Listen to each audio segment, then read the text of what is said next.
অনেকে মাজার ভাঙার ডাক দিচ্ছে, এ নিয়ে পক্ষে বিপক্ষে বিতর্ক হচ্ছে। বিষয়টা সম্পর্কে আপনার মন্তব্য কামনা করছি। প্রশ্নকর্তা ভাইকে আমি পাল্টা প্রশ্ন রাখতে চাই, মাজার ভাঙার ডাক দিচ্ছেন কারা?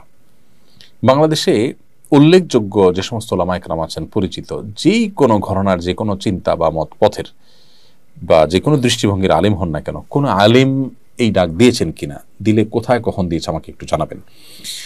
দেখুন, এদেশে সংখ্যালঘুদের উপর আক্রমণ করা হয় এবং সেই আক্রমণের যে দোষ, সে উদুরপিণ্ডি বুদুর ঘাড়ে চাপানো হয়। ঠিক একইভাবে এই মাজার ভাঙার ক্ষেত্র আমরা লক্ষ্য করেছি। পরিষ্কারভাবে আমরা বলতে চাই যে কোনো মুসলিম নামধারী নিজেকে যিনি মুসলমান দাবি করছেন, তিনি যদি শিরকে লিপ্ত হন, তাহলে সেক্ষেত্রে তাকে আমাদের দাওয়াত দিতে হবে, সংশোধনের পথে আহ্বান করতে হবে।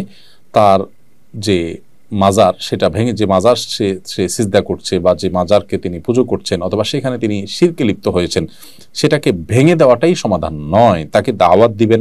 আপনি বলবেন যে দাওয়াত দিয়ে বহু মাজার, দাওয়াত দিয়ে কোনো লাভ হয়েছে কিনা? আমি বলবো বহু মাজারের ভক্ত বা মাজারের শিরকারী মানুষকে আল্লাহ তাআলা হেদায়েত দিয়েছেন। আমার ব্যক্তিগতভাবে পরিচিত এরকম মানুষ আছে। আল্লাহ আমার মাধ্যমেও কিছু ভাইকে হেদায়েত দিয়েছেন বলে আমি আল্লাহ তাআলার দরবারে শুকর এবং কৃতজ্ঞতা জ্ঞাপন করছি।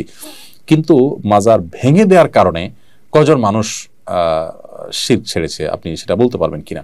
দেখুন, আপনি যদি কোনো কাজ করার কারণে সেটা দিন শেষে ইসলাম এবং মুসলমানদের ক্ষতি ডেকে আনে, ইসলাম এবং মুসলমানদের দুর্নামের সুযোগ পায়, ইসলাম এবং মুসলমানদের দাওয়াতি কাজে বাধা সৃষ্টি করার কারণ হয়, তাহলে সেক্ষেত্রে সেটা মনে রাখবেন যে ইসলামের কাজ নয়, সেটা শয়তান আপনাকে নেক্সট সুরতে ধোঁকা দিয়ে আপনার দিয়ে এই কাজগুলো করাচ্ছে। কাদিয়ানীদের মধ্যে দাওয়াতি কাজ করেন এমন একজন প্রথিতযশা আলেম আমাকে বলেছেন ব্যক্তিগতভাবে, আমার বন্ধু মানুষ, মৌলানা আব্দুল মজিদ, ওনার নাম, অনেক বই পুস্তক লিখেছেন। তিনি বলেছেন, ভাই আজকাল আমি সেখানে দাওয়াতি কাজ করাটা আমার জন্য কঠিন হয়ে গেছে এবং এটাকে রেফারেন্স হিসেবে টানা হচ্ছে। আমরা অনুগ্রহ করে সবাইকে বলবো এই বিষয়ে সহনশীলতার পরিচয় দিতে এবং ওলামা একরাম আপনাদের কাউকে কাজের নির্দেশ দিয়েছেন কিনা, দিলে তার নাম বলুন। কোন ভিডিওতে, কোন বক্তব্যে, কোন অনুষ্ঠানে প্রকাশ্যে বা অপ্রকাশ্যে কোন আলেম বলেছেন আমাদেরকে বলুন।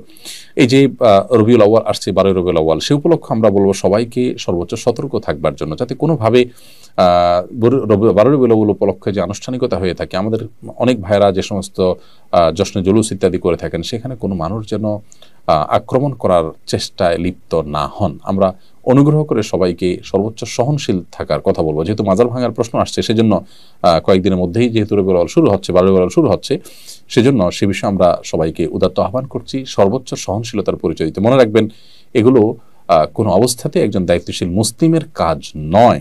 আপনার কোনো কাজে যদি ইসলাম এবং মুসলমানদের উপকারের চাইতে ক্ষতি বেশি হয়, তাহলে সেটা শয়তানের পরিকল্পনা বা সেটাতে শয়তান খুশি হবে, এটা বলাই বাহুল্য।